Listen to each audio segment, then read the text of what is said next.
अगर आप भी चाहते हैं मनीष म्यूजिक भोजपुरी के वीडियो सबसे पहले आप तक पहुंचे तो लाल बटन के दबाकर चैनल को सब्सक्राइब जरूर करें और साथ में बेल आइकन को दबाना न भूलें। Presented by Manish music Bhojpuri Gaya.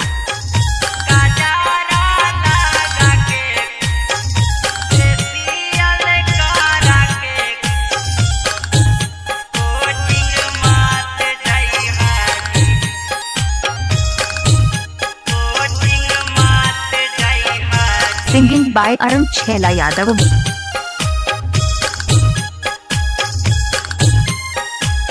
Recording by Manish music Bhojpuri.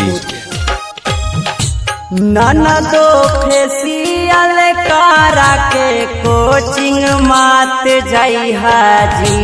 ननदो फेसियल करा के कोचिंग मात जाई हाजी। ता देखी के छौड़न के मनावा बहाक जैतो जी।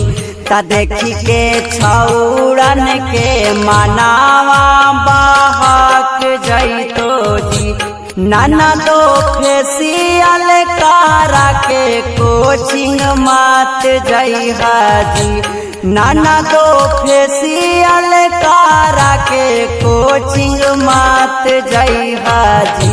ता देखी के छौड़न के मनावा बहाक जैतो जी। ता देखी के छौड़न के मनावा बहाक जैतो जी।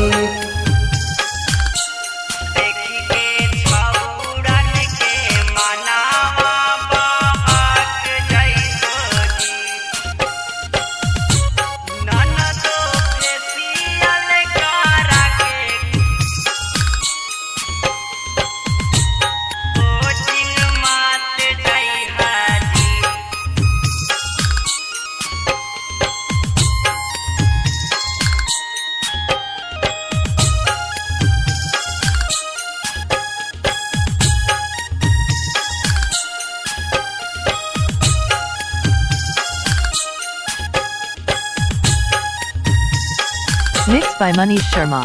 पढ़े के बहाने का तू करे जालू सेटिंग।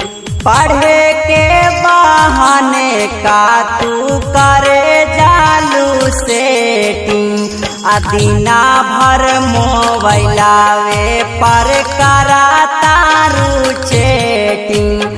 दिना भर मोबाइलावे पर करा तारू चैटिंग। ननदो का जारा लगा के कोचिंग मात जई हाजी। ननदो का जारा लगा के कोचिंग मात जई हाजी। ता देखी के छौड़न के मनावा बहाक जैतो जी। ता देखी के छौड़न के मनावा बहाक जैतो जी।